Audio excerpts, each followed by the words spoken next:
What's up guys, this is Kevin with Promethium Forge, and today we are doing the instructional video for how to assemble our pipeline terrain set.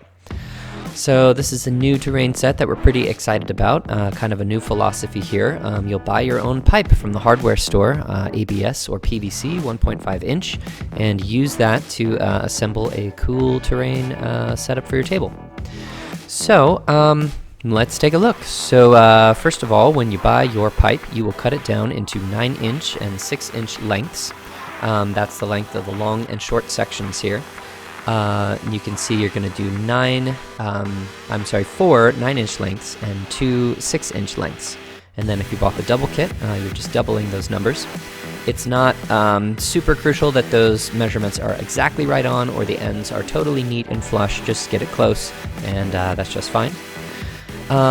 And I chose black ABS for this build. The main reason for that is that the paint it's tricky to get paint to stick to PVC if you're going to be handling it.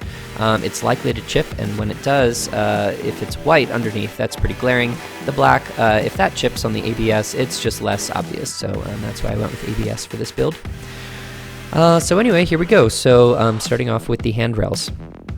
So with the handrails here, you're going to notice that you can punch out the middles for a more open look, or you can leave them solid for more cover. Up to you as to how you want to handle that.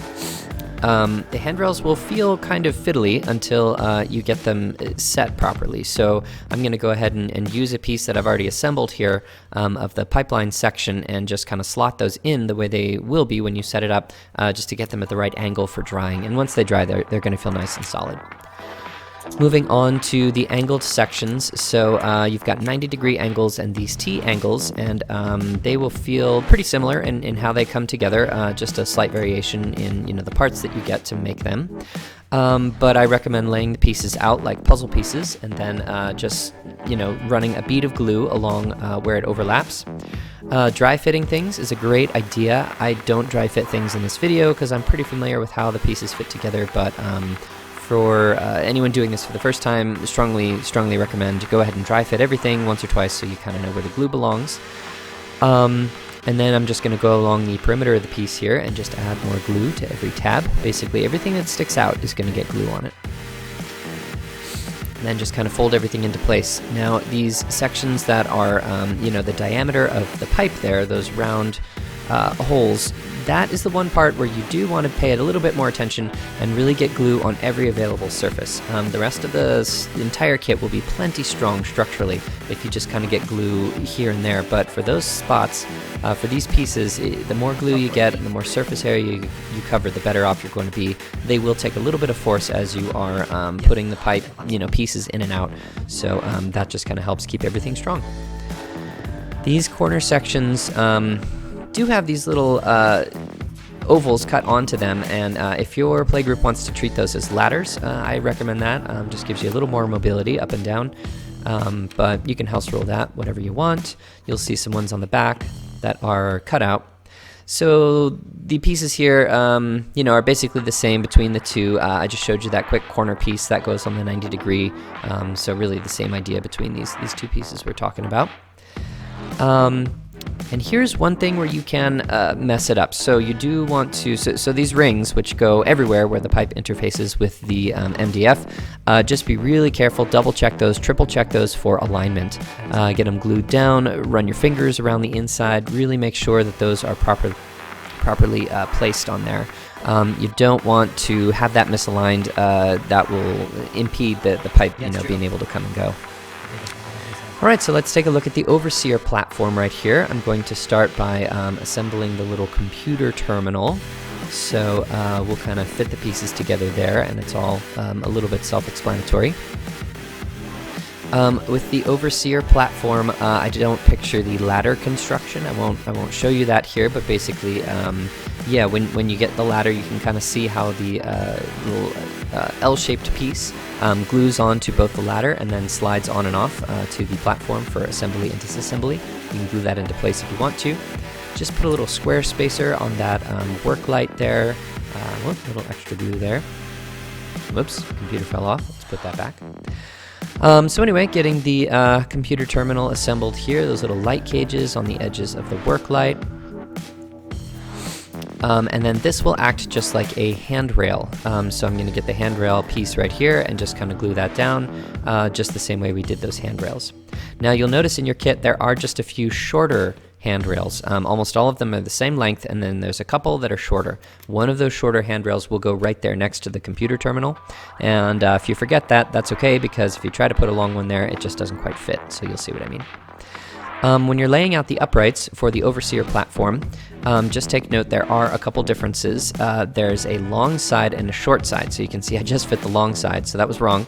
And you'll know it's wrong if it sticks up past the plane of the Overseer platform there. So just flip it around. The long side is so it can go through the handrail base plate and then into the catwalk that it's sitting on top of.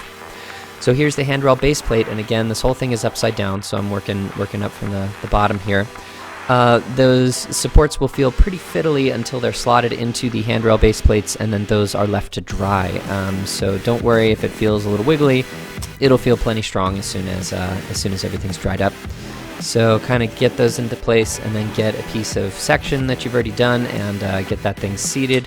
Wiggle those things in there, and then set it aside to dry for as long as you feel patient, and that will come out nice and strong.